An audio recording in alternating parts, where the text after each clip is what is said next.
لقد جاءت رسل ربنا بالحق الصلاة والسلام على رسول المسدد المصطفى الأمجد المحمود الأحمد أبي القاسم محمد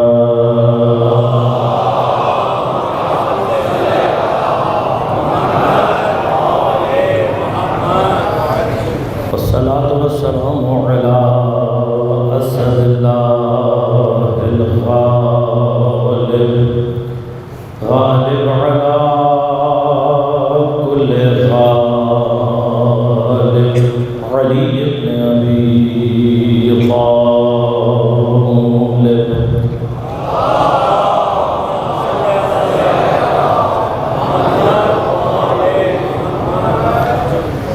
والصلاة والسلام على سيدة المعصومة المظلومة الطاهرة البتول بزعة الرسول فاطمة الزهراء سيدة نساء العالمين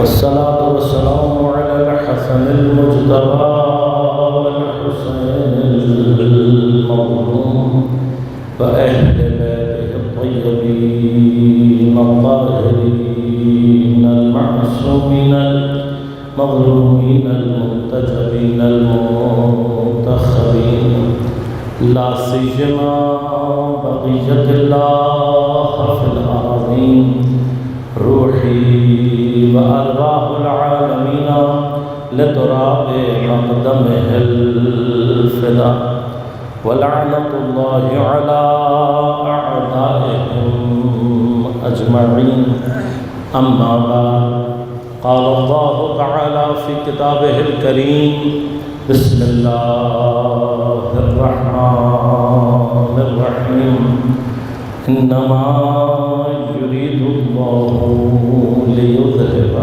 عنكم الرجس أهل البيت ويطهركم تطهيرا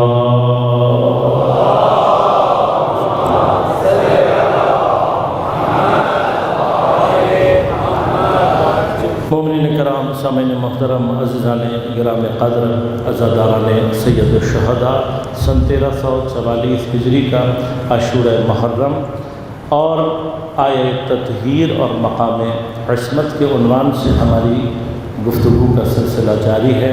موضوع پر بحث کے لیے سرنامہ کلام کے طور پر آیہ مبارکہ تطہیر کو سرنامہ کلام کے طور پر انتخاب کیا اور آپ کی خدمت میں تلاوت کا شرف حاصل کیا۔ پروردگار ارشاد فرما رہا ہے کہ پروردگار کا ارادہ بس یہ ہے کہ اذہاب رجس کرے، دور رکھے تم سے ہر طرح کی پلیدی اور ناپاکی اور ناخالصی کو اے اہل البیت، وَيُطَهِّرَكُمْ تَطْهِيرًا، اور پھر تمہیں اس طریقے سے پاک رکھے جیسا کہ پاک رکھنے کا حق ہے۔ خود اذہاب رجس قرآن کریم میں پلیدی کے لیے، ناپاکی کے لیے جو دو معروف لفظ استعمال ہوئے ہیں، ایک رجس ہے اور ایک رجز زے کے ساتھ۔ جو زے کے ساتھ رجس ہے وہ بیسیکلی اصل جو معنی ہے وہ کسی چیز کے ٹیڑھے پن، اس کے اندر لنگڑا پن، کسی چیز کا مضطرب حالت میں ہونا۔ مثلا آپ کی ٹیبل کا اگر پایا بیلنس نہ ہو تو ٹیبل ہمیشہ حالت اضطراب پہ رہتی ہے۔ یہ جو کیفیت اضطراب ہے، یہ رجس کے اصل معنی یہ ہے۔ لہذا اس اونٹ کے لیے جس کی ایک ٹانگ لنگڑی ہو اور وہ صحیح سے نہ چل پائے، اس کے لیے بھی عربی میں استعمال کیا جاتا ہے۔ بنیادی طور پر رجس ایک ایسی کیفیت ہے کہ جو ناپاکی کی وجہ سے، پلیدی کی وجہ سے، کثافت کی وجہ سے، ناخالصی کی وجہ سے اور امپیورٹیز کی وجہ سے انسان کے وجود میں پیدا ہو جاتی ہے۔ لہذا جتنے بھی گناہ ہیں، جتنے بھی پلیدیاں ہیں، یہ بنیادی طور پر انسان کے اندر اضطراب پیدا کرتے ہیں۔ لہذا یہ نشے استعمال کرنے والے جتنے بھی افراد ہیں، ان کی سب سے بڑی حماقت کیا ہے؟ یہ سمجھتے ہیں کہ یہ چیز ہمیں سکون اور اطمینان دے گی، پھر اس سکون اور اطمینان کی حالت میں وہ مر جاتے ہیں، لیکن اس سکون اور اطمینان کو اطمینان کہاں ہے، سکون کہاں ہے؟ الا بذکر اللہ تطمئن القلوب۔ نیکی میں سکون ہے، عبادات میں سکون ہے، خدا کے ذکر میں اطمینان۔ خوب اب یہ جتنی بھی، لہذا رجس اس کے مقابلے پہ ہر طرح کی پلیدی، ہر طرح کی ناپاکی، ہر طرح کی ناخالصی اور امپیورٹی کے لیے استعمال ہوتا ہے، چاہے وہ مادی شکل میں ہو، چاہے معنوی شکل میں ہو، عمل کی صورت میں ہو یا فزیکل اس کا کوئی وجود ہو، ہر چیز کے لیے رجس استعمال کیا جاتا ہے۔ اب اگر ہم خلاصہ کریں گے تو جب الرجس کہا جائے گا تو خود بخود ہر طرح کی امپیورٹی، ہر طرح کی کثافت، ہر طرح کی پلیدی، ہر طرح کی ناپاکی اس لفظ میں شامل۔ اب اذہاب الرجس کا معنی کیا ہے؟ اذہاب الرجس کا معنی یہ ہے کہ یہ جتنی بھی چیزیں ہیں، ہر نوع کی پلیدی، ناپاکی، ناخالصی، اس کو دور کر دیا جائے۔ دو مرحلے ہیں، میں نے عرض کیا آپ کی خدمت میں۔ ایک مرتبہ یہ مرحلہ کسب ہے، تحصیل کیا جا رہا ہے، آہستہ آہستہ ڈیولپ کر کے تدریجاً حاصل کر رہا ہے انسان، اور پھر مرحلے کو طے کر کے اپنے اندر سے امپیورٹیز کو نکال رہا ہے۔ اگلے مرحلے میں کیا ہوگا؟ اب اس کی جو پاکیزگی کا مرحلہ ہوگا، پاکی، جب رجس سے دور کر دیا، نوعاً ایک پاکی حاصل ہو گئی، لیکن خود طہارت ایگزیکٹلی ہوتی کیا ہے اور طہارت کے مقامات کیا ہیں، انشاءاللہ یہ اپنے مقام پر آپ کی خدمت میں عرض کروں گا۔ پھر طہارت کے مقام شروع ہوتے ہیں سے لے کر ایک مقام وہ آتا ہے کہ جہاں انسان تطہیر کامل تک پہنچ جائے، لیکن یہ سارے مراحل کسب کیے جا سکتے ہیں، تحصیل کیے جا سکتے ہیں، اور اس مقام تک پہنچا جا سکتا ہے کہ جہاں پر وہ ایک عصمت کاملہ اپنے اندر پیدا کر لے۔ لہذا بہت سارے غیر انبیاء اور غیر ائمہ ایسی شخصیات موجود ہیں تاریخ میں کہ جنہوں نے یہ مقام عصمت کاملہ حاصل کیا۔ اب ان میں مثلا کربلا کے جو شہداء ہیں ان میں سے بہت سارے نام ہیں، کربلا کے اسیروں میں بہت سارے، یعنی جتنے بھی ہیں یہ سارے کے سارے یہ وہ ہیں کہ جنہوں نے تمام شہداء کربلا، تمام کے تمام شہداء کربلا، تمام کے تمام اسیران کربلا اس طہارت کاملہ کے حامل ہیں۔ اس کے مقابلے پر ایک طہارت ہے جس کو طہارت مطلقہ کہتے ہیں۔ طہارت مطلقہ وہ ہے کہ جو معصوم کے وجود کا حصہ ہوتی ہے، اس کی ذات کا حصہ ہوتی ہے۔ یعنی جب معصوم دنیا میں آتا ہے تو معصوم بذات ہوتا ہے۔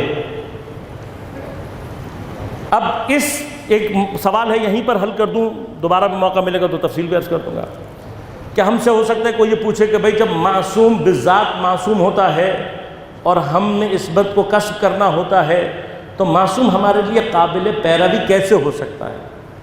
وہ معصوم، ہم غیر معصوم ہیں۔ اب کمال یہ ہے معصوم کا، اس کو کمال امانت کہتے ہیں۔ جمیع صفات و کمالات الہیہ کا حامل ہو کر وہ اس لباس بشری میں اپنی زندگی کو ایسے گزارتا ہے کہ مجھ جیسے ناخالص کے لیے وہ زندگی نمونہ بن جاتی ہے۔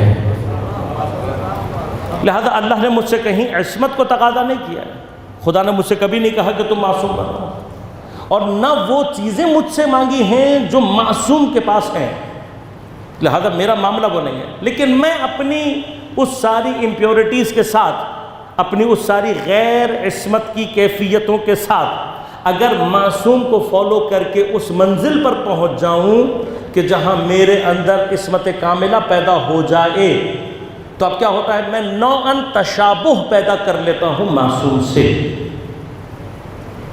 بنتا نہیں ہوں معصوم، صرف ایک شبیہ پیدا ہو جاتی ہے۔ جب یہ شبیہ پیدا ہوتی ہے تو معصوم آگے بڑھ کر کہتا ہے السلمان منا اہل البیت،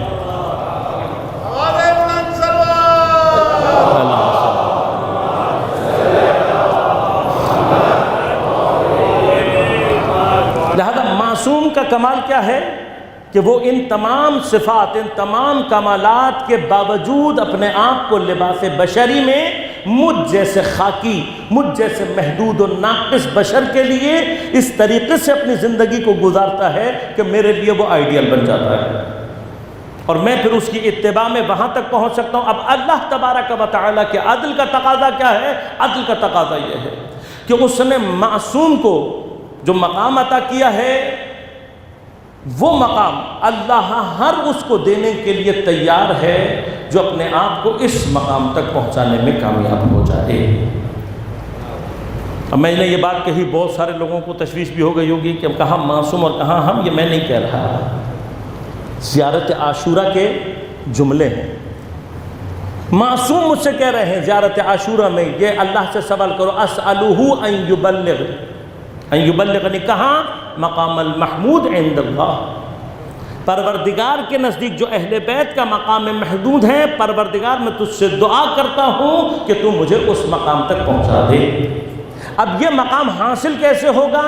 اللہم اجعل محیایا محیا محمد و آل محمد و مماتی ممات محمد و آل محمد۔ لہذا یاد رکھیے گا، معصوم بنیادی طور پر اس کا ہدف کیا ہے کہ مجھ جیسے امپیور کو نکال کر اس مقام کمال تک پہنچا دے، اصل ہدف معصوم کا یہ ہے۔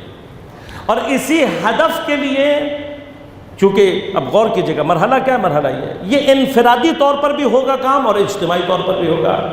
انفرادی طور پر میں جتنا معصوم کو درک کر کے، معصوم کو سمجھ کر اور اس کی اتباع کروں گا، اتنا میں معصوم کے نزدیک ہوتا چلا جاؤں گا۔ لیکن معاشرے کے ہر فرد کے لیے جو میرے لیے امکانات مہیا ہیں، سب کے لیے نہیں ہیں، لیکن اس مقام تک پہنچنا سب کا حق ہے یا نہیں؟ یہ سب کا حق ہے نا۔ اس بیچارے کا کیا قصور ہے جو عالم نہیں بنا؟ اس بیچارے کا کیا قصور ہے کہ جس کو یہ موقع فراہم نہیں آیا؟ بھائی ساری دنیا نے تو عالم نہیں بننا نا، اور میں عالم بن کر بھی گارنٹی نہیں ہے، یہ تو عمل سے متعلق ہے۔ حتیٰ وہ شخص کے جو فرض کریں کہ چپراسی ہے، وہ شخص کے جو فرض کریں کہ جاروبکش ہے، جھاڑو لگانے والا ہے، اگر اس کا کردار اور اس کا تقوی مضبوط ہے، وہ وہاں پہنچ سکتا ہے، میں امامہ لے کر نہیں پہنچ سکتا۔ لیکن سوال یہ ہے کہ اجتماعی طور پر تمام افراد کے لیے برابر مہیا ہو یہ سلسلہ کہ پورا جامعہ، پورا معاشرہ، پوری انسانیت، پوری سوسائٹی اس کمال کے مرحلے کو طے کر سکے۔ اس مقصد کے لیے اللہ تبارک و تعالیٰ نے تمام انبیاء کو جو بھیجا ہے، تمام ائمہ کو جو بھیجا ہے، ان کی بعثت کے اہداف میں سے ایک ہدف کیا ہے؟ زمین پر حکومت الہیہ کا قیام۔ اور حکومت الہیہ کا قیام کا مقصد کیا ہے؟ جب آپ نے زمین پر حکومت الہیہ کا قیام کر دیا، اب امام نے جب حکومت بنا دی تو اس حکومت الہیہ کا فائدہ کیا ہے؟ ہر وہ شخص جو اس حکومت الہیہ سے منسلک ہے اور اس حکومت کی مدد کر رہا ہے، وہ اس الہی ہدف کا راستہ طے کر رہا ہے اور اس کمال تک پہنچ سکتا ہے۔ لہذا امام اگر اس ہدف کو لے کر جا رہا ہو، حکومت الہیہ کے قیام کے ہدف کو، اس کو لے کر جا رہا ہو، تو اس راستے میں جو کوئی بھی اس کے ساتھ آ کر ملتا چلا جائے گا، وہ خود بخود اس مقام کمال تک پہنچتا چلا جائے گا۔ اب آپ کربلا کے شہداء، امام سید الشہداء کا سب سے بڑا کربلا کا ہدف کیا ہے؟ کربلا کا سب سے بڑا ہدف ہے زمین پر حکومت الہیہ کا قیام۔ ظالم کا مقابلہ اپنی جگہ ہے، ظلم اس حد تک پہنچ گیا ہے جہاں یہ قیام اب واجب ہو گیا ہے۔ اب اس قیام میں جب یہ واجب ہو چکا ہے تو ایک طرف ظالم کا مقابلہ ہے، دوسری طرف احیاء دین ہے، اور پھر احیاء دین میں کیا چیز ہے؟ حکومت الہیہ کا قیام۔ اصلا لفظ امام کے اندر جو چیز پوشیدہ ہے وہ کیا ہے؟ امام کا معنی کیا ہوتا ہے؟ امام امت سے نکلا ہے، اور امام اسے کہتے ہیں جو امت کا رہبر ہو، لیڈر ہو۔ پس لیڈر کون ہوتا ہے؟ جو حکومت قائم کرے۔ پس امام کے لفظ کے اندر حکومت اور حکومت کا سربراہ اور لیڈر ہونا موجود ہے۔ لہذا اگر کوئی امامت سے حکومت کو جدا کر رہا ہے، اس کا مطلب وہ امامت کے مطلب کو سمجھا ہی نہیں ہے۔ اسی لیے غور کیجئے گا، جماعت کا جو امام لفظ استعمال کیا گیا، اس کو جماعت کے ساتھ محدود ضرور کیا گیا، لیکن اس کو کیفیت وہی دی گئی جو ایک لیڈر کی ہو سکتی ہے۔ لہذا جماعت کی صورت میں ہمیں ہر دن میں 5 مرتبہ اللہ بنیادی طور پر امامت کو فالو کرنے کی ٹریننگ دیتا ہے۔ لہذا ایک آدمی آگے ہے، سب اس کے پیچھے مرتب رہیں، منظم رہیں۔ یہ نظم کیا سکھا رہا ہے؟ یعنی اگر امام کے پیچھے آنے والوں میں سے ہو، یہ دیکھو تمہاری صفوں میں نظم ہے یا نہیں۔ اگر تمہاری صفوں میں نظم نہیں ہے تو اس کا مطلب تم امام کے پیچھے نہیں ہو۔ اسی لیے جانوروں کے جو ان کا ریوڑ ہوتا ہے، اس کے آگے چلنے والے کو امام نہیں کہتے، اس کو امام نہیں کہتے۔ کیوں؟ کیونکہ جو اس کے پیچھے جا رہے ہوتے ہیں وہ منظم نہیں ہوتے۔ دوسرا مرحلہ کیا ہے؟ تم نے اس کو فالو کر رہا ہے۔ فالو کا مطلب کیا؟ اس سے آگے نہیں نکلنا۔ لہذا جماعت کے ہر رکن میں ماموم کو حق نہیں ہے کہ وہ جان بوجھ کر امام سے پہلے چلا جائے۔ اگر کوئی شخص جان بوجھ کر پہلے سجدے میں چلا جائے، پہلے رکوع میں چلا جائے، تو وہ جماعت سے خارج ہو جاتا ہے، اس کی نماز جماعت ختم ہو جاتی ہے، فرادہ باقی رہ جاتی ہے، جان بوجھ کر جو کرے۔ یعنی کیا؟ جو کوئی جماعت کے نظم کو توڑنے کی کوشش کرے گا، جو کوئی امام سے آگے نکلنے کی کوشش کرے گا، وہ جماعت سے خارج۔ اگر میں اپنے امام سے آگے نکلنے کی کوشش کروں گا تو میں امام کی امت سے ویسے ہی خارج ہو جاؤں گا۔ اب میں اپنے آپ کو جتنا مرضی شیعہ کہتا رہا ہوں، اگر میرے کسی معصوم نے نماز کے تشہد میں تیسری گواہی نہیں دی ہے تو میں نے امام کے پیچھے چلنا ہے، آگے نہیں چلنا۔ میں نے ہمیشہ یہ کہا ہے، آپ کسی ایک معصوم سے صحیح السند اور صریح روایت لا کر دکھا دیں، میں آپ کے ساتھ پڑھوں گا، کیونکہ ہم نے امام کے پیچھے چلنا سیکھا ہے، امام سے آگے نہیں۔ اب اگر تم آگے نکلنے کی کوشش کرو گے تو پہلا نقصان یہ ہوگا کہ خود امام کی امت سے باہر ہو جاؤ، خود بخود ہو جاؤ گے۔ اب تم اپنے آپ کو جتنا مرضی شیعہ کہتے رہو، ٹیکنیکلی تم کیا ہو جاؤ گے؟ خارج۔ لہذا یہ ٹریننگ ہے جماعت، تاکہ ہم اصل امامت کے بارے میں اس چیز کو اپنے ذہن میں رکھیں کہ امام ہمارے لیے حکومت الہیہ، وہ حکومت الہیہ کہ جو کہ انسانوں کے اوپر ان کا سب سے اہم ترین حق ہے۔ انسانوں کا حق یہ نہیں ہے کہ ہم جیسا ہی کوئی انسان ہم پر حکومت کرے۔ سورہ مبارکہ مومنون کی تفسیر میں نے یہ مطلب تفصیل سے بیان کیا تھا کہ حتیٰ کفار کو بھی یہ بات سمجھ میں آتی تھی کہ ہم جیسا ہم پر حکومت نہیں کر سکتا۔ لہذا وہ نبوت کے معاملے میں کیا کہتے تھے؟ کہتے یہ ہمارے جیسا ہی تو ہے۔ جائیے قرآن جا کر دیکھیے، کفار کا نبوت کے مقابلے پر اشکال کیا تھا؟ وہ کیا کہتے تھے؟ کہتے تھے یہ ہمارے جیسا ہی تو ہے۔ بس قرآن نے یہ سمجھایا، جو کوئی بھی نبی کو اپنے جیسا سمجھ رہا ہو وہ مومن نہیں ہوتا، وہ مومن نہیں ہوتا۔ اپنے جیسا نہ سمجھو، اپنے سے بالا تر سمجھو۔ جب بالا تر سمجھو گے یعنی کیا؟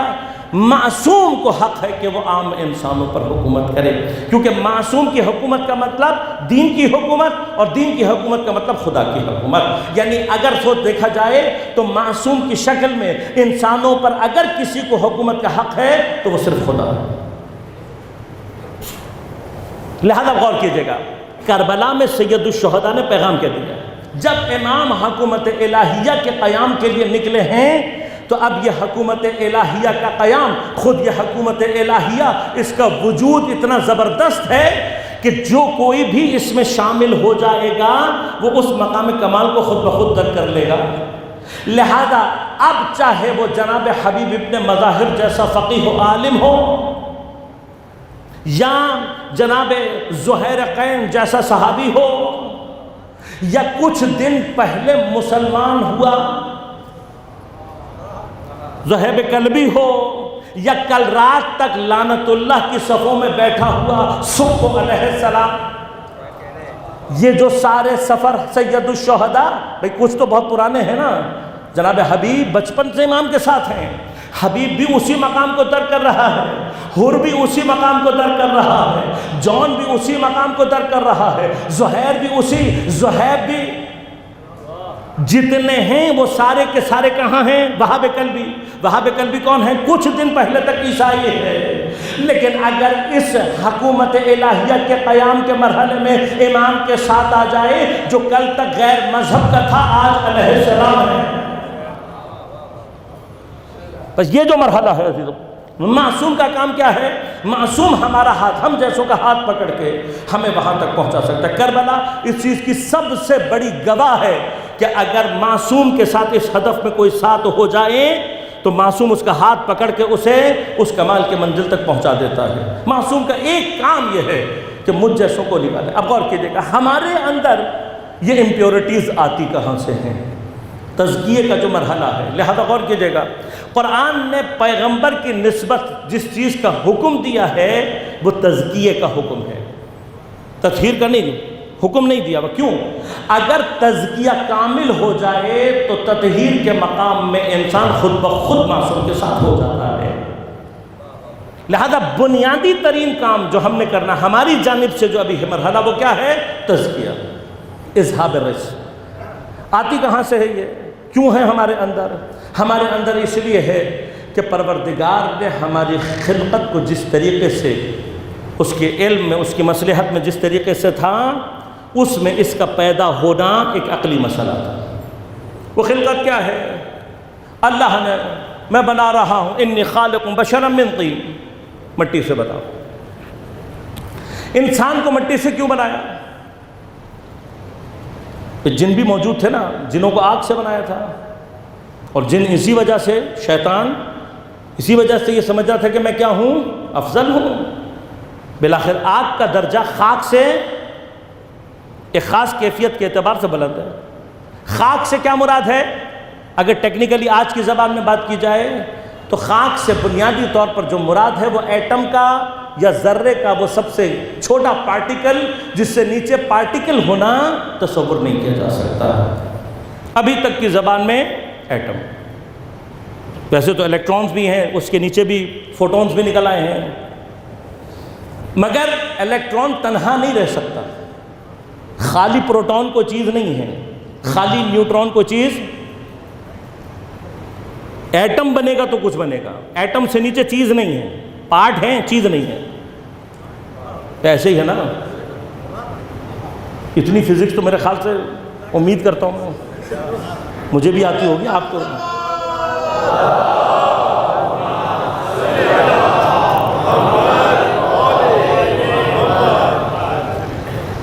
آیت اللہ طالباً جوادی عاملی نے پچھلے دنوں یہ جملے کہے ہیں اور واقعاً خوبصورت کلام. آپ نے فرمایا کہ یہ جو عزاداری سید الشہداء کے درمیان ایک انٹرٹینمنٹ کی فضا ایجاد کر دی گئی. فرمایا یہ فرعونوں کا کام تھا، ذہنوں کو برین واش کر کے، ان کے ذہنوں کو معوف کر کے انٹرٹینمنٹ میں لگا کر ان کے اوپر حکومت کرو. کہ فرش اذاں انٹرٹینمنٹ کے لیے نہیں ہے. اب وہ چاہے نوحہ ہو، چاہے وہ مجلس ہو، چاہے وہ سوزخانے ہو، انٹرٹینمنٹ نہیں ہے. عزاداری کا فرش انٹرٹینمنٹ کے لیے نہیں ہے. بس یہاں پر ہم نے لوگوں کو انٹرٹین نہیں کرنا، کانوں کو اچھا لگتا ہو، قصہ کوئی بڑا مزیدار سا ہو، کوئی بات ایسی لگے جو مجھے اچھی لگے، نہیں، معذرت کے ساتھ چاہتا ہوں. یہاں پر بیٹھے ہوئے ہر عزادار کی حیثیت یہ ہے کہ ائمہ ان کے درمیان بیٹھے ہیں. اور ہمارا عقیدہ ہے کہ جب ہم فرش عزا بچھاتے ہیں تو ائمہ موجود ہوتے ہیں. اب امام میرے پاس اس مجلس میں انٹرٹینمنٹ کے لیے آئیں گے. اگر میرا یہ نصیب ہو جائے کہ میں اپنے خلوص کے ساتھ اس منزل پر پہنچ سکوں کہ مجھے یہ نصیب ہو، ورنہ مجھ جیسے گناہگاروں کی تو شاید حیثیت نہیں ہے. لیکن ہو سکتا ہے آپ پاکیزہ قلوب لوگ ہیں، آپ کے صدقے سے یہ ہمیں بھی عطا ہو کہ آپ ہی کے درمیان میں کوئی معصوم بیٹھا ہو. تو میں اس معصوم کے لیے جواب دہ نہیں ہوں. میں آپ کو آپ سمجھ کر پڑھوں یا یہ سمجھ کر گفتگو کروں کہ ہو سکتا ہے آپ ہی کے درمیان کہیں معصوم بیٹھا ہو؟ میرا تو عقیدہ صرف اتنا ہے کہ میں آپ کے سامنے گفتگو پیش نہیں کر رہا ہوتا، اپنے زمانے کے امام کے سامنے اپنا سبق پیش کر رہا ہوتا ہوں کہ مولا مجھے آپ کے دروازے سے یہ سمجھ میں آیا ہے اور میں آپ کی خدمت میں پیش کر رہا ہوں، امام کے صدقے سے آپ تک بھی پہنچ رہا ہے۔ تو میں انٹرٹینمنٹ تو نہیں کرتا، معذرت کے ساتھ، کسی کو ہدف نہیں، کچھ نہیں بنا رہا ہوں، میں اپنی صرف بات کر رہا ہوں ساتھی، اپنے لیے بتا رہا ہوں کہ میں کیا کر سکتا ہوں۔ لہذا گفتگو سنگین ہو سکتی ہے، چیزیں تھوڑا سا سخت مرحلہ ہو سکتا ہے، اور فزکس یقیناً آپ سب مجھ سے زیادہ اچھے جانتے ہیں، چونکہ ذرہ، اب یاد رکھیے گا، ذرہ عالم وجود کا سب سے آخری مرحلہ ہے، اس کے بعد وجود نہیں۔ وجود اس معنی میں نہیں، میں نے عرض کیا پارٹس تو ہیں، یہ پارٹ ہونا ہی یہ بتاتا ہے کہ توحید اور ہوتی ہے، خالق اور ہوتا ہے، مخلوق اور ہوتی ہے۔ یہ اس کا پارٹ ہونا، یہ جو الیکٹران، پروٹون، پھر ان کے بھی آگے پارٹس ہم تصور کر رہے ہیں، یہ سارے پارٹس، یہ اجزاء ہی مخلوق کو خالق سے جدا رکھتے ہیں۔ مخلوق محتاج ہے، حتیٰ اپنے وجود کے اس مرحلے میں بھی محتاج ہے، لہذا ذرہ آخری مرحلہ ہے۔ ہر ذرہ اپنی جگہ پر، ذرہ ضرور ہے لیکن اپنی جگہ پر اپنے خالق کے کمال کو ظاہر بھی کر رہا ہے۔ کیوں؟ اس لیے کہ کامل سے، ایک کمال سے صادر، یعنی دنیا میں جو کچھ بھی وجود ہے کہاں سے آیا؟ خدا سے، خدا سے نہ، خدا بنانے والا ہے۔ خدا خود کیا ہے؟ کمال مطلق ہے، ایبسولوٹ پرفیکشن۔ اب جو ایبسولوٹ پرفیکشن ہوتا ہے اس کا کیا معنی ہے؟ الکمال لا یصدر عنہ الا الکمال، اس سے سوائے کمال کے کچھ نکلتا ہی نہیں۔ اب گرچہ ذرہ سب سے پستی کے مرحلے میں چلا جائے تب بھی چونکہ اس کمال سے نکلا ہے، اس لیے کسی نہ کسی مرحلے پہ صاحب کمال ہوگا اور اپنے کمال کو ظاہر کرے گا۔ اب آپ غور کریں، سب سے چھوٹا ذرہ مثلا ایٹم کی جو ہائیڈروجن کی جو پراپرٹیز ہیں وہ ہائیڈروجن کے علاوہ کہیں نہیں ملیں گی۔ کیوں نہیں ملیں گی؟ اس لیے کہ یہ اس کا وہ کمال ہے جو وہ اپنے وجود سے ظاہر کر کے اپنے خالق کے کمال کی گواہی دے رہا ہے۔ اسی کو جیسے ہی آپ نے دو بنایا، ہیلیم بن گیا، ہیلیم اپنے اندر ایک خاص پراپرٹیز رکھتا ہے، وہ اپنی جگہ اس کو ظاہر کر کے اپنے خالق کا پتہ۔ اب جیسے جیسے آپ ایٹامک نمبر اوپر لے کے آتے جائیں گے، ایلیمنٹ چینج ہوتا جائے گا، پراپرٹیز چینج ہوتی جائیں گی، اپنے خالق کے کمال کی گواہی۔ یہی کمال کو اپنے وجود سے ظاہر کرنا یہ کہلاتی ہے تسبیح۔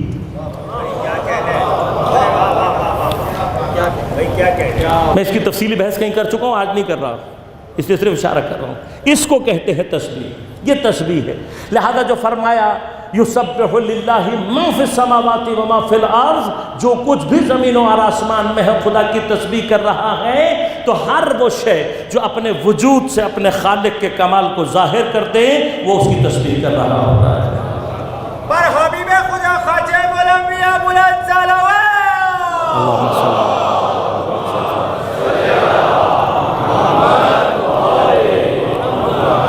اب یہ ایٹم آپس میں ملیں گے، کمپاؤنڈ بنے گا، مولیکیول بنے گا، جو مولیکیول بنے گا ہر کمپاؤنڈ ایک الگ پراپرٹیز کو ظاہر کر کے اپنے خدا کے کمال کی گواہی دے گا۔ لیکن جتنا بھی یہ سارے کا سارا کمال، جس میں حتیٰ فرشتے بھی شامل ہیں، فرشتے بھی اپنے وجود سے اپنے خالق کے کمال کو ظاہر کر رہے ہیں، لیکن جتنا یہ کمال ہے یہ سارے کا سارا کمال اسٹیٹک ہے، ٹھہرا ہوا ہے۔ جو کمال ظاہر ہو رہا ہے اس سے آگے نہیں بڑھ سکتے، بس اتنا ہی ظاہر کریں گے۔ حتیٰ فرشتہ بھی جو کمال اپنے اندر رکھتا ہے اسٹیٹک ہے، اس میں آگے نہیں بڑھے گا۔ نمبر 2، اپنے آپ سے وجود سے ظاہر کرے گا، کسی اور کو مدد، کسی اور کو اپنے ساتھ لے کر نہیں جا سکتا۔ اس ساری کائنات میں اللہ نے انسان کو ارادے کے ساتھ خلق کر کے ایسا بنایا ہے جو خود بھی کمال کی طرف جاتا ہے، اپنے ساتھ ساتھ پوری کائنات کو کمال کی طرف لے کر جاتا ہے۔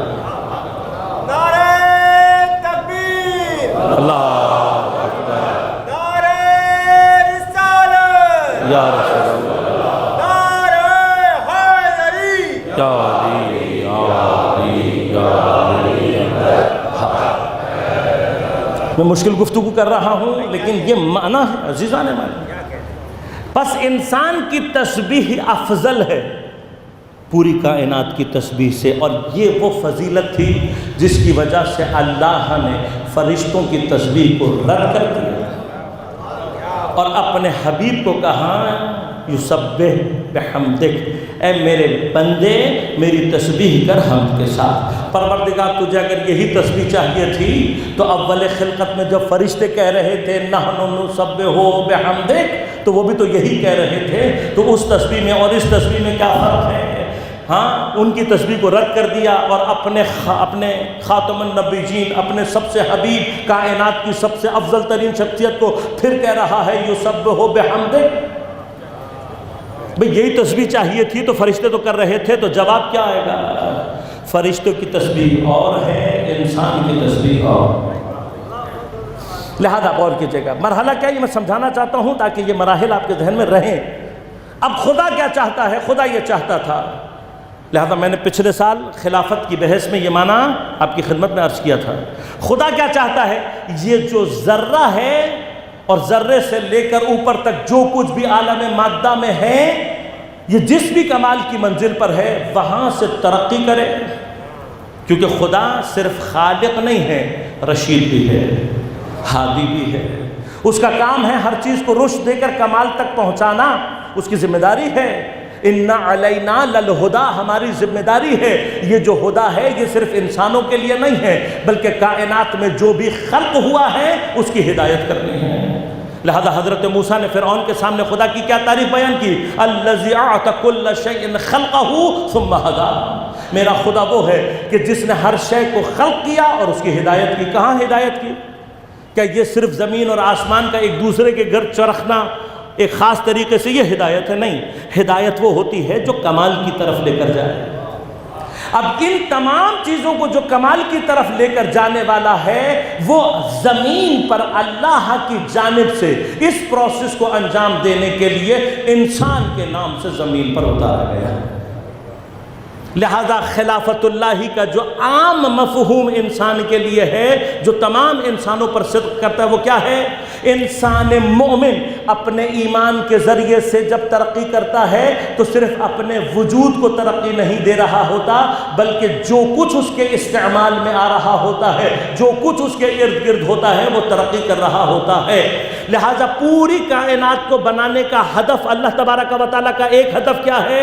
ایک ہدف یہ ہے کہ یہ پوری کائنات ترقی کرے. یہ عالم ملک ہے، یہ عالم مادہ ہے، یہ ترقی کر کے کم از کم اس مرحلے پر پہنچے کہ جہاں یہ عالم ملکوت سے ربط پیدا کرنے کے قابل بن جائے. حکومت الہیہ امام زمان علیہ السلام میں ایک کام جو ہونا ہے وہ کیا ہونا ہے؟ قرآن کی آیت فرمایا وَسَخَّرَ لَكُم مَا فِي السَّمَاوَاتِ وَمَا فِي الْأَرْضِ جَمِيعًا مِّنْهُ، ہم نے کائنات میں، زمین و آسمانوں میں جو کچھ ہے جَمِيعًا مِّنْهُ، سارے کا سارا تمہارے لیے مسخر کر دیا ہے، تمہارے کنٹرول میں دے دیا ہے. یہ آیت اپنے معنی کب پیدا کرے گی؟ جب میرے زمانے کا حسین ظہور کرے گا، جب میرے زمانے کا امام ظہور کرے گا، حکومت الہیہ کو برپا کرے گا. تو اب امام زمان کی اس حکومت الہیہ کا کمال کیا ہوگا؟ صرف انسان نہیں، کائنات کا ہر ذرہ میرے مولا کی حکومت میں کمال کی طرف سفر طے کرے گا. اور جب یہ کمال کا سفر اپنے کمال پر پہنچے گا اور اللہ تبارک و تعالیٰ کا کائنات بنانے کا ہدف حاصل ہو جائے گا تو پھر زمین پر قیامت برپا ہوگی.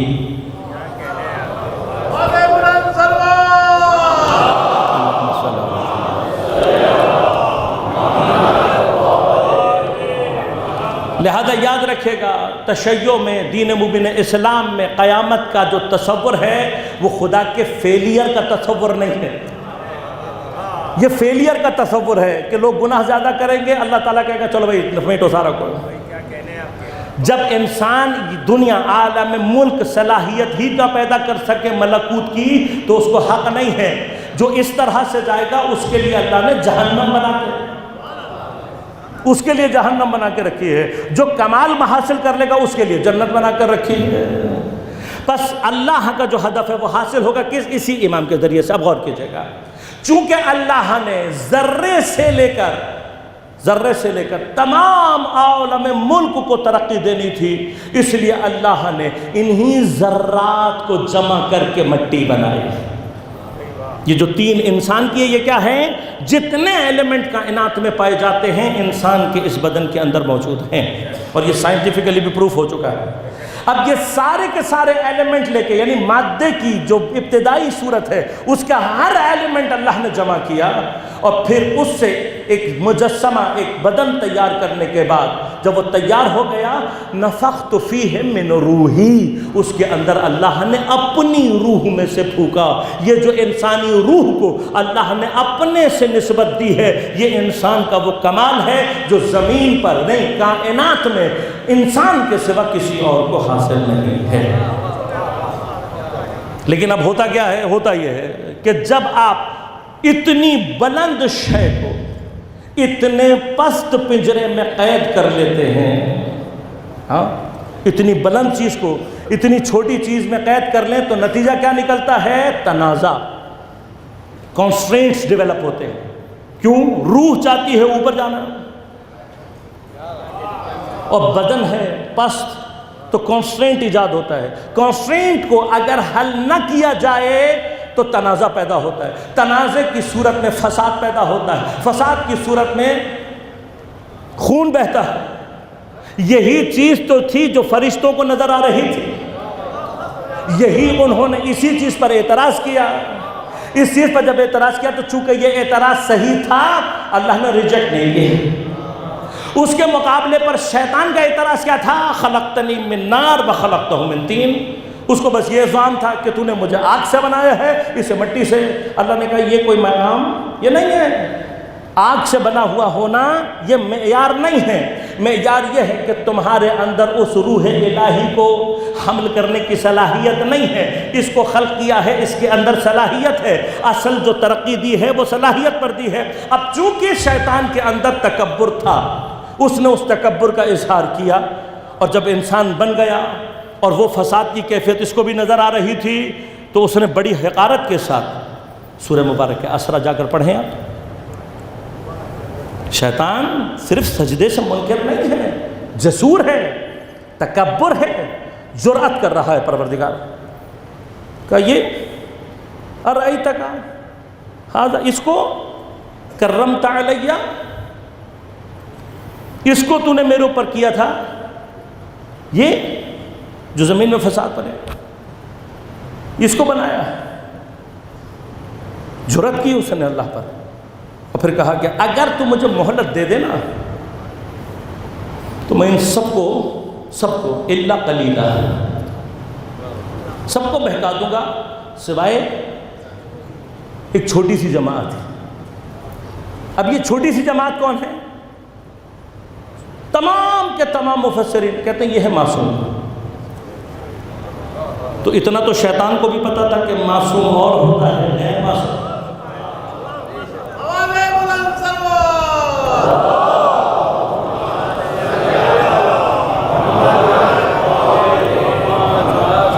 اللہ نے کیا کہا جاؤ، اجازت دی میں نے تمہیں۔ کل میں تفصیل سے آیت بیان کروں گا، اور پھر انشاءاللہ نہج البلاغہ کا خطبہ بھی بالکل آیت کے مقابلے میں لے کر آؤں گا۔ آج صرف اشارہ کروں کیونکہ وقت ختم ہو رہا ہے۔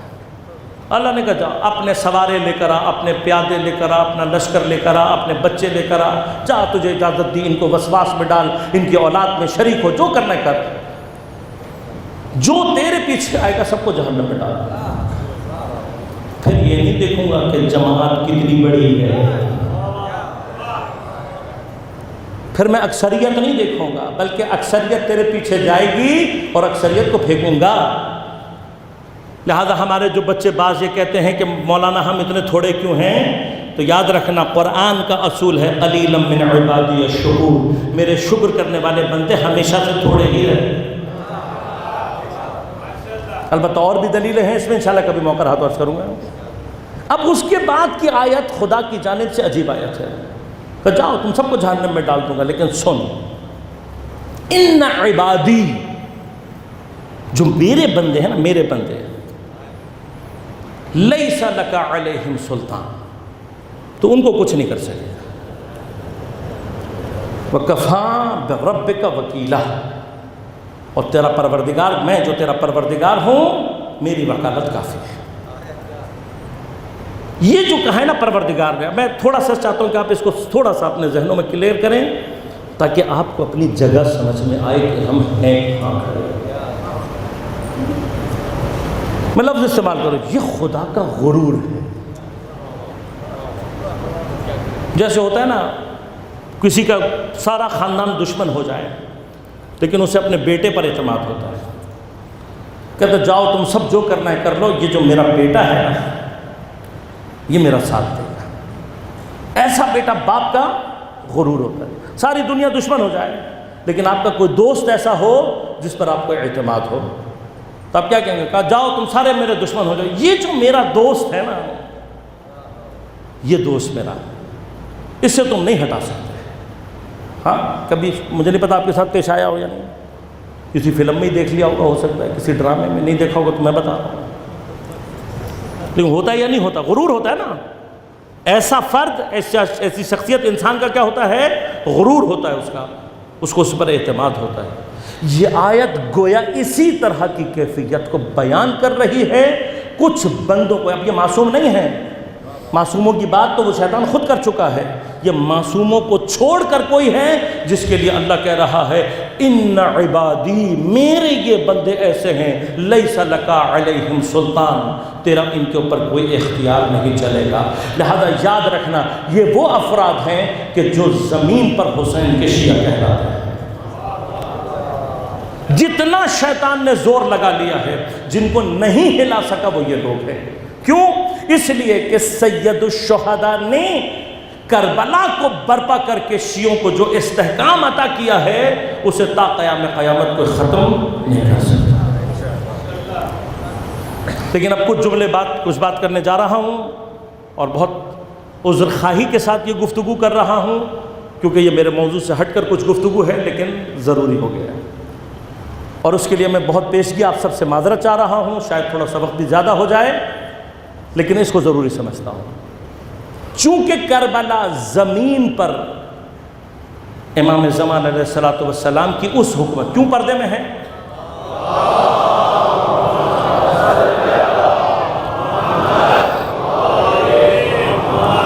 حضرت پردے میں کیوں ہیں؟ کیوں نہیں ظہور کر رہے؟ اس لیے کہ وہ حکومت الہیہ جو انہوں نے قائم کرنی ہے اس کا زمینہ ابھی تک پوری طرح سے فراہم نہیں ہو سکتا۔ جس دن یہ زمینہ فراہم ہوگا حضرت آئیں گے، حکومت کو قائم کریں گے اور اس ہدف کو مکمل کر دیں گے۔ یہ ہدف کبھی مٹ نہ پائے ذہنوں سے، سید الشہداء نے کربلا کو برپا کیا۔ بس کربلا کا اہم ترین ہدف زمین پر حکومت الہیہ کا قیام، اور اسی وجہ سے شیطان اور اس کے جتنے بھی یہ آیت نے بیان کیے نا کہ اپنے سوارے، اپنے پیادہ، اپنے جاسوس، اپنی اولاد، یہ تو سب لے کر آ جائے، یہ نہیں ہلیں گے، یہ میرا غرور ہے۔ اس فرش عزا پر بیٹھنے والے اللہ کا غرور ہے۔ اے ہماری نفس کو کربلا کربلا اے ہماری نفس کو کربلا کربلا حق کشیدہ راستہ کربلا کربلا۔ محمد و آل محمد بلندتر صلوات۔ اللہ صلی اللہ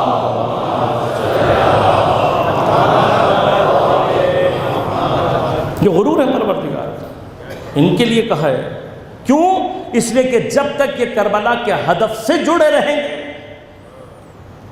ہدف کیا ہے؟ حکومت الہیہ کا ہے۔ لہذا اب شیطان اپنے تمام جتنے بھی گماشتے ہیں ان کو لے کر آتا ہے، کس لیے؟ اس کا ہدف کیا ہے؟ کربلا کو نابود کرنا ہے۔ اب ہم سلام کرتے ہیں اپنے ان بابصیر علماء کے، واقعا 1200 سال امام نے گزارے ہیں، 1200 سال، اور 1200 سال میں کوئی ایسی حکومت اور کوئی ایسے لشکر تیار نہیں ہو سکے تھے جیسے آج تیار ہو چکے ہیں۔ آج خدا کا شکر ہے کہ وہ حکومت الہیہ تیار ہو چکی ہے اور اس کے اطراف میں وہ لشکر تیار ہو رہے ہیں کہ انشاءاللہ خدا ان تمام جتنے بھی اللہ کی یہ حزب ہیں ان سب کو خدا کامیابی عطا کرے انشاءاللہ بہت جلد یہ وہ زمینہ فراہم کر کے دیں گے کہ امام ظہور کریں گے، اور اس ساری قوت کو انشاءاللہ حضرت خود لیڈ کریں گے۔ اصل رہنما، اصل ہمارا امام اور اصل ہمارے زمانے کا حسین امام زمان علیہ السلام۔ باقی سب میں نے عرض کیا، حیثیت ان کی مسلم کی ہو سکتی ہے، مالک اشتر کی ہو سکتی ہے اور ہے، لہذا شیطان کس کا دشمن ہے؟ کربلا۔ انہی میں سے ایک شخصیت امام موسیٰ صدر، کہ جس کو غائب ہوئے 30 سال سے زیادہ کا عرصہ ہو چکا۔ واقعاً میں اس شخصیت کی عظمت کو سلام کرتا ہوں، بصیرت کو سلام کرتا ہوں۔ کچھ عرصے جو لبنان میں کام کر سکے تھے امام موسیٰ صدر، اس کا نتیجہ آج حزب اللہ کی شکل میں موجود ہے۔ اب آپ خود سوچیں کہ اگر کچھ عرصے میں اس سید نے حزب اللہ کو بنا کر یہاں تک پہنچا دیا ہے، اس 30 سال میں یہ ہستی موجود ہوتی تو آج حزب اللہ کہاں ہوتی، لبنان میں تشیع کہاں پر موجود ہوتے۔ لہذا کیا ہوا کہ امام موسیٰ صدر کے ساتھ خیانت ہوئی۔ جب آپ حکومت الہیہ کے قیام کے لیے اہل سنت کو ساتھ ملانا چاہتے تھے تو اسی ہدف سے آپ گئے لیبیا، قذافی سے ملے۔ یہ وہ خائن ہے کہ جس نے امریکہ کے ساتھ مل کر، اسرائیل کے ساتھ مل کر خیانت کی، اور لیبیا کی سرحد سے ہی آپ کو غائب کر دیا گیا۔ آج تک نہیں پتہ لگا زندہ ہیں نہیں ہیں، شہید ہو گئے تو قبر کہاں ہے، کچھ نہیں معلوم۔ گویا اپنی جدہ جناب سیدہ کی طرح سے بے نام و نشان، کچھ نہیں پتہ لگا۔ اسی طرح کی دوسری چوٹ کہاں پہنچی، یہ ایک ہی زمانہ ہے۔ ایک طرف امام خمینی ہے ایران میں انقلاب، یہاں امام موسیٰ صدر، اور عراق میں شہید صدر اور ان کی بہن شہیدہ آمنہ بنت الفضل۔ وہاں صدام کے ذریعے سے ان کو شہید کروا دیا گیا۔ اب آپ غور کیجئے، اگر یہ کم از کم یہ 3 افراد بھی باقی بچ جاتے اور اپنا کام انجام دیتے تو کیا ہوتا؟ ایک حکومت ایران میں بنتی، ایک حکومت عراق میں بنتی، ایک حکومت آج اب یہ 3 میں سے ایک بچی ہوئی ہے، 3 میں سے ایک بچی ہوئی ہے۔ یہ جو ایک بچی ہے یہ آج اتنی طاقتور ہو گئی ہے کہ دنیا کی سپر پاوریں اس کے سامنے گھٹنا ٹوٹ رہی، گھٹنے جھکے ہوئے ہیں۔ باطل پہ اس وقت لرزہ طاری ہے، طاغوت لرزہ ہوا ہے۔ پورا ہدف اس کا کیا ہے؟ اس حکومت الہیہ اور اس کے رہبر کو ٹارگٹ کیا جائے۔ کیوں؟ اس لیے کہ یہ امام کے ظہور کا زمینہ ہے۔ اچھا، امام کے ظہور کا دوسرا معنی کیا ہے؟ امام کا ظہور از ایکول ٹو شیطان کی موت۔ لہذا امام کے ظہور کے حوالے سے جو سب سے زیادہ پریشان ہے وہ شیطان اور اس کی اولاد ہے، اور ان کو پتا ہے کہ اگر کربلا کا ہدف زندہ رہے، اب 1200 سال میں اس نے کیا کیا، ہمارے ساتھ کیا رہا، جو بھی رہا، لیکن بالآخر کربلا نے اپنا اثر دکھایا۔ امام خمینی نے اسی کربلا کے ہدف کو سمجھ کر انقلاب برپا کیا۔ یہی انقلاب شہید صدر کے ذریعے سے عراق میں برپا ہو جاتا، لبنان میں ہوا، اور کیا ہوتا؟ ایک بڑی طاقت بن جاتا۔ اب یہ ہمارے ہاں پاکستان میں ہماری حکومت کے تحفے ہیں کہ موجودہ تاریخ کے بدترین افراد کو پاکستان میں ہیرو بنا کر پیش کیا جاتا ہے۔ قذافی جیسا عیاش آدمی پاکستان میں ہیرو، صدام جیسا ملعون جس کی کونیوں سے علماء، سادات اور شیعوں کا خون ٹپک رہا، پاکستان میں ہیرو۔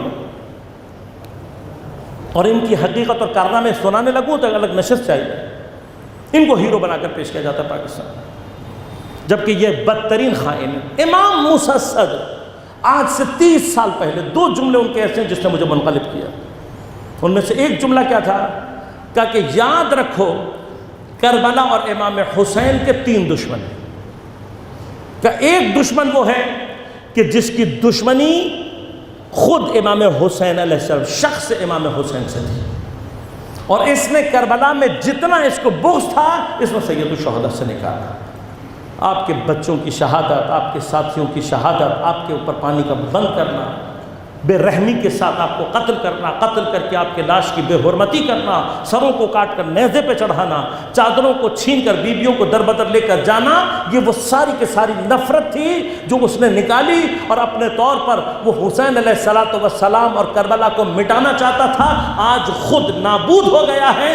حسین بھی باقی ہے، حسینیت بھی باقی ہے۔ کب دوسرا دشمن کون تھا جس کو حسین نہیں ملے؟ تو اس نے کس سے دشمنی کی؟ اس نے کربلا کے آثار سے دشمنی کی۔ کبھی اس نے حضرت کے حرم پہ حملہ کیا، حرم کو ڈھایا، جو حرم کو نہیں ڈھا سکا اس نے امام بارگاہ میں دھماکہ کیا، جس کا امام بارگاہ پہ بس نہیں چلا اس نے علم پہ حملہ کیا۔ یہ سارے کون ہیں؟ یہ اپنے زمانے کے وہ یزیدی ہیں کہ جن کو امام حسین مہیا نہیں ہوئے، ان کو 61 ہجری مہیا نہیں ہوئی۔ یہ 61 ہجری میں ہوتے تو یہ امام حسین کے ساتھ وہی کرتے جو آثار سید الشہداء کے ساتھ، کہ یہ بھی نیست و نابود ہو گئے، حسین بھی باقی ہے، حسینیت بھی باقی ہے۔ تیسرا دشمن کون ہے؟ تیسرا دشمن وہ ہے جو امام حسین کا دشمن نہیں ہے اور نہ دشمنی کو ظاہر کرتا ہے، نہ آثار سید الشہداء کا دشمن ہے، نہ اس سے دشمنی کو ظاہر کرتا ہے۔ یہ دشمن ہے مقصدیت کربلا کا۔ یہ امام حسین، حسینیت، عزاداری کی مقصدیت کا دشمن ہے۔ اب یہ کیوں دشمنی کرتا ہے اس کی ایک مثال دوں گا، تھوڑا سا میں پھر معذرت چاہوں گا، وقت لے رہا ہوں۔ اصلا میرا قصد نہیں تھا، میری خواہش یہ تھی کہ میں اپنے بچوں کو اس منبر سے وہ معارف، وہ علمی مطالب بیان کر سکوں کہ جو ان کے عقلی اور روحانی رشد کا باعث بن سکے، لیکن معذرت چاہتا ہوں کہ یہ گفتگو مجھے کرنی پڑ رہی ہے۔ کوشش کروں گا کہ آئندہ آنے والے ایام میں آپ کو زحمتیں نہ دوں۔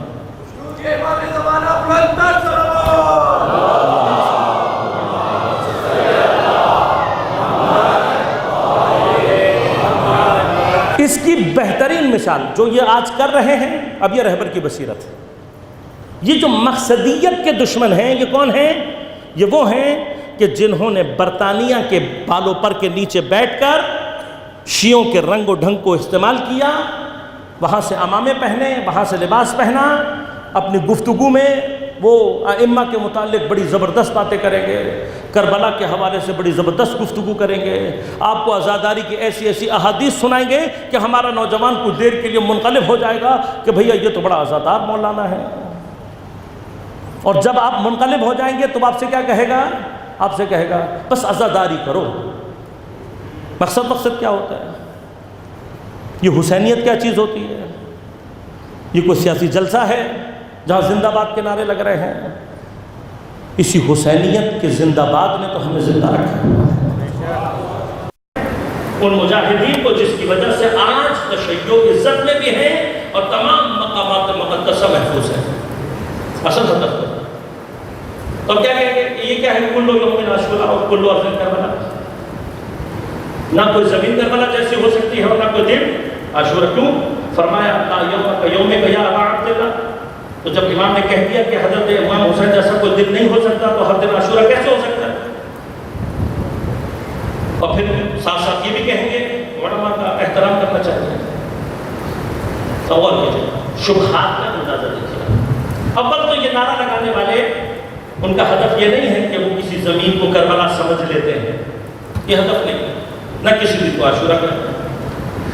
اس نعرے کے پیچھے ہدف کیا ہے کہ جس زمین پر موجود لوگ اپنے آپ کو کربلا کے ہدف سے ملا لیں گے وہ ہدف سید الشہداء کی وجہ سے وہ زمین کربلا سے متصل ہو جائے۔ اسی طرح سے وہ دن جس دن میں لوگ سید الشہداء کے ہدف کو باقی رکھنے اور زندہ رکھنے کے لیے قیام کریں گے، وہ دن کربلا عاشور کا نہیں ہوگا، عاشور سے متصل ہو جائے گا، عاشور کی عظمت کی وجہ سے۔ اس کے علاوہ کوئی نہیں۔ اسی طرح سے ہم کسی کو امام نہیں بناتے، معصوم کسی کے لیے، ہم کسی کی عصمت کے 14 معصومین کے علاوہ قائل نہیں ہیں، لیکن بچوں کے ذہنوں میں زہر ہوگا۔ اچھا کہتے ہیں علماء کی عزت کرو، اور خود موصوف نجف میں تھوڑی سی داد، تھوڑی سی واہ کے لیے گفتگو کیا کر کے رہے؟ کیا ہے؟ ذوالجناح کا جو سم ہے وہ علماء کے امامے سے افضل ہے۔ تو ہمارے ایک دوست ہے، وہ کہنے لگے کہ میں چلا گیا مجلس کے بعد، راشد کی مجلس میں بیٹھنے والے فرش ارضا سے کچھ سیکھ چکے ہوتے ہیں۔ اگر کسی نے کچھ سیکھا ہوتا تو سوال کرتا، اگر ہم بھی کوئی غلط بات کریں سوال کریں، نہ جواب دے پائیں، حق ہے آپ کو کہنا کے بیٹھے ہمارے پاس۔ وہ کہتے ہیں میں چلا گیا ان کے پاس، میں نے جا کے کہا کہ ایک سوال ہے، یہ جو آپ نے زلجنہ کی اتنی فضیلت بیان کی، تو زلجنہ کس کی شبیہ ہے؟ کہنے لگے آپ بحث مباحثہ کرنے کے لیے آئے، میں نہیں کرنا چاہتا، کہنے میں تو طالب علم ہوں چھوٹا سا، آپ کو اپنی اتنی سینئرٹی کا غرور ہے، میں طالب علم ہوں، جواب دے دیجیے۔ کہنے اس لیے کہ حضرت امام حسین کی سواری زلجنہ کی شبیہ ہے، تماشا بہترین، واہ واہ۔ کہتا بس یہ بتا دیجیے کہ اگر یہ زلجنہ امام حسین کی سواری امام حسین کے گھوڑے کی شبیہ ہے، تو یہ جو امامہ پہنے ہوئے ہیں یہ کس کی شبیہ ہے؟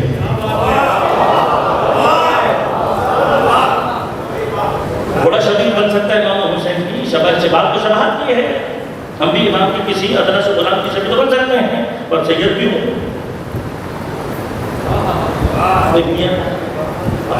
اب سمجھ آ رہی آپ کو، یہ جو زلجنہ کی ایسی عظمت بیان کر کے علماء کی توہین کرنا ہے، یہ کربلا کی توہین ہے، یہ کربلا کی توہین۔ اچھا آپ کو کلو یوم عاشورہ نہیں سمجھ میں آ رہا، کلو ارض کربلا نہیں سمجھ میں آ رہا، کہ دلیل لے کر آؤ، دلیل ہمارے پاس بہت ہے۔ لیکن آپ جو یہ زلجنہ کی اتنی عظمت کے قائل، علم کی اتنی عظمت کے قائل، تابوت کی اتنی علم کے عظمت ہم بھی قائل، جو احباب 4 سال پہلے کا اشرا کو یاد ہوگا، شاعر الہی پر میں نے پورا اشرا جب پڑھا تھا، وہاں میں نے تفصیل سے بتایا تھا اور ثابت کیا تھا کہ کربلا کی یہ تمام یادگاریں یہ شاعر اللہ ہے، اور شاعر کا معنی ہی یہ ہوتا ہے وہ علامت جو اپنے پیچھے مقصد لیے ہوئے ہو، اور ہم ہر زلجنہ سے ہم مقصد کربلا لیتے ہیں، علم سے ہم مقصد عباس علیہ السلام لیتے ہیں، تابوت سے ہم مقصد کربلا لیتے ہیں۔ صرف عزاداری کے لیے نہیں اٹھاتے، صرف شبیہ کے لیے نہیں اٹھاتے، باقاعدہ اپنے آپ کو کربلا پہنچانے کی کوشش کرتے ہیں۔ فَيَا لَيْتَنِي كُنْتُ مَعَكُمْ کے معنی کیا ہیں؟ اگر ذرا سی بھی عربی سیکھی ہوتی، کربلا سے کوئی متصل نہیں ہو سکتا، امام کہہ کے رہیں یہ دعا مانگو، کاش میں آپ کے ساتھ ہوتا۔ اس کا معنی کیا ہے؟ آج بھی ہو سکتا ہوں۔ عزیزان میں اب میں سوال ان سے یہ کروں، علمی گفتگو، آپ مجھے کوئی ایک روایت لا کر دکھائیں کسی امام نے زلجنہ نکالا ہو، یا آپ نے کہا ہو، یا علم نکالا ہو آپ سے کہا ہو، یا تابوت نکالا ہو آپ سے کہا ہو، ہے کوئی روایت؟ آپ پلٹ کر یہی کہیں گے نا کہ یہ تو شاعر ہے، تو شبیہ ہے، تعجب کی بات ہے۔ گھوڑا آپ اس کو لے کر آئے اور اس کو شبیہ بنایا تو وہ تو کربلا تک پہنچ گیا، وہ پہنچ گیا، اور 1200 سال سے زمانے کا امام اس کو ہر روز کربلا دکھائی جاتی ہے، اور وہ ہر روز خون کے آنسو روتا ہے۔ کربلا کے دشمن، امام زمان کے دشمن، اب میں تجھ سے یہ پوچھتا ہوں، بتا مجھے اگر تیرے اندر واقعاً سیادت کا ایک قطرہ موجود ہے، اور اگر تیری ماں نے واقعاً تجھے حلال دودھ پلایا ہے، جس دن زمانے کا امام خون روتا ہو وہ دن عاشورہ ہوتا ہے یا نہیں؟ جس زمین پر بیٹھ کر زمانے کا امام خون روتا ہو وہ زمین عاشورہ کربلا ہوتی ہے یا نہیں؟ غلطی ایجاد کر رہے ہو، شرم آنی چاہیے تمہیں۔ کربلا سے مقصدیت کو جدا کرنا گویا امام حسین علیہ السلام کے جسد پر حملہ کرتا۔ زمانے کے امام کے سب سے بدترین مخالف یہ لوگ ہیں، لہذا میں اپنے نوجوانوں سے خاص طور پر یہ استدعا کروں گا، جو کہیں آپ کو کہیں پر بھی مقصد حسین کا مخالف نظر آئے، حسینیت کا مخالف نظر آئے، یا حکومت الہیہ اور رہبر کا مقابلہ کرتا ہوا دکھائی دے، جان لو وہ اس دور میں کربلا کا بدترین دشمن ہے، امام زمانہ کا بدترین دشمن۔ اور ہر وہ آدمی جو ان لوگوں کو ممبر پر جگہ دے رہا ہے، ان دہشت گردوں کا جو کہ امام زمانہ کے دشمن ہے، ان کا سہولت کار ہے۔ ہم مر جائیں گے لیکن مقصدیت کربلا کو، اس لیے کہ ہمارا وجود کربلا کی مقصدیت کی وجہ سے۔ میرے مولا نے خون اس لیے نہیں دیا کہ مجھ جیسے چند گناہگاروں کو جنت میں پہنچا سکے، خدا بھر دے گا جہنم کو لوگوں سے، اسے وہ لوگ نہیں چاہیے۔ اس فرض سے اللہ کو وہ لوگ چاہیے جن کو دیکھ کر وہ فرشتہ شیطان کو کہہ رہا تھا ان عبادی لیس لک علیہم سلطان، یہ بندے چاہیے، اور یہ بندے سوائے مقصد حسین ذہن میں رکھے بغیر کبھی نہیں بن سکتے۔ لہذا عارف زمان علامہ سید القاضی طباطبائی کے الفاظ ہیں کہ راہ حسین کے علاوہ کوئی توحید تک نہیں پہنچ سکتا، اور یہ راہ توحید راہ نام حسین مقصد حسین کے بغیر کہیں نہیں جاتا۔ لہذا خدا کے لیے مقصد یہ حسین کی حفاظت کرو. امام نے اپنے قیمتی ترین بندے، قیمتی ترین دوست، قیمتی ترین افراد اور جناب زینب نے، اسیران کربلا نے اپنی چادریں قربان کی ہیں. کس لیے کی بات کی؟ اگر مقصد سمجھ میں آ جائے، اظہار کر دے خالی کوئی کہ مجھے مقصد سمجھ میں آ. حسین ہاتھ پکڑ کر بلا لیتے ہیں، اور چلا ہے، پوری رات تڑپتا رہا.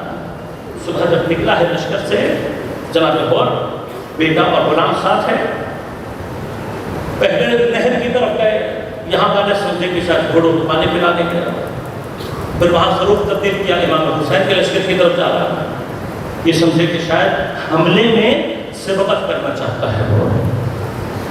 وہاں والے بھی تیار ہو گئے، جب اپنی طرف آتے ہوئے دیکھا، لیکن کیا ہوا؟ جب کچھ نزدیک ہوئے اپنے ہتھیاروں کو کھول کر زمین پہ ڈال دیا. اب یہ والے مطمئن ہو گئے، وہاں تشویش شروع ہو گئی. جب تھوڑا اور نزدیک پہنچے تو ہاتھوں کو پسے کر جیسے غلام لیتے اس انداز میں کیا. اور سید الشہداء بھی مطلب سید الشہداء جانتے ہیں وہاں، ابھی 10 دن پہلے بھی ملاقات کی. امام کے پاس پہنچ کر جب پہنچا تو امام نے پوچھا کون آیا ہے؟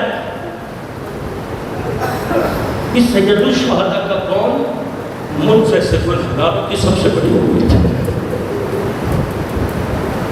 اس کون نے تاریخ میں سید الشہداء کی کرامت کو اس طریقے سے رقم کیا ہے؟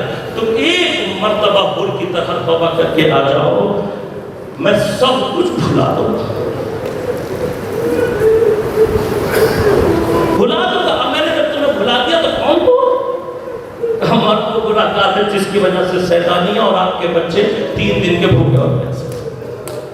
مولا میری وجہ سے آپ کو گھیر دیا گیا، مولا میری وجہ سے آپ کے قتل کا سامان آبادا ہے. کہ ہر تو نے توبہ کر لی، خدا نے معاف کر دیا، ہم نے بھی معاف کر دیا. کہنے مولا آپ نے تو معاف کر دیا ہے، سیدانیہ معاف کرے نہ کرے. اتنے میں کنیز دوڑتی ہوئی آئی، کہا ہر تجھے جناب زینب نے سلام بھیجوایا. ہر نے امامہ زمین پر پھینکا، سر پیر کر کہنے لگا ہائے افسوس. سیدانیہ اتنی قریب ہو گئی، سیدہ کی بیٹیاں اتنی قریب ہو گئی، غلاموں کو سلام بھیجنا کیا. کمال اپنے گناہ کا جبران کرنا چاہتا ہوں. وہ کیا کرنا چاہتا ہے؟ پہلے غلام کو بھیجوں گا، غلام میرا شہید ہوا، جناب حر خود گئے لینے کے لیے. پھر کمال اپنے جوان بیٹے کو بھیجوں گا. جوان بیٹے کو بھیجا. جب بیٹا گر رہا تھا باپ کو آواز دی، خود بے قرار ہو کر جانا چاہتا تھا. سید الشہداء نے ایک مرتبہ ہاتھ تھام کر کہا ہر نہیں، باپ کا بیٹے کی لاش پر جانا مناسب نہیں. میں کہوں گا میرے مولا، ارے کچھ دیر کے بعد ارے کبھی علی اکبر کی لاش ہوگی، کبھی قاسم کی لاش، کبھی اور محمد، کبھی باپ کے ہاتھوں میں 6 مہینے کا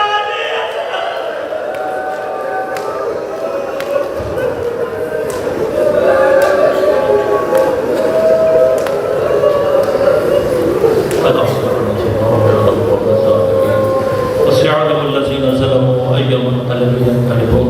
بار رحمن عبادت اور عبادت مقبول منظور فرما بحق زہرا و ابیہا و بعلہا و بنیہا.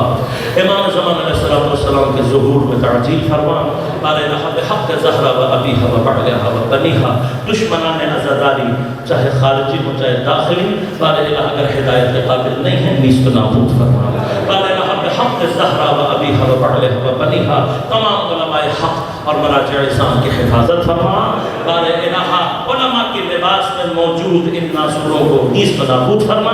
بار الہ بحق زہرا و ابیہا و بعلہا و بنیہا. تمام عزاداروں کی حفاظت فرما.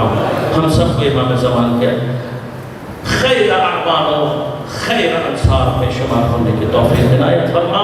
ربنا تقبل منا انک انت السمیع العلیم برحمتک یا ارحم الراحمین. میں پھر ایک مرتبہ آپ تمام سامعین اور تمام انتظامیہ سے نہایت ہی عذر خواہی کر رہا ہوں جتنا بھی وقت میرے لیے، اور خصوصاً مولانا کی خدمت میں بھی اور آپ تمام عزت داروں کی خدمت میں امید کرتا ہوں کہ آپ حاضر کریں۔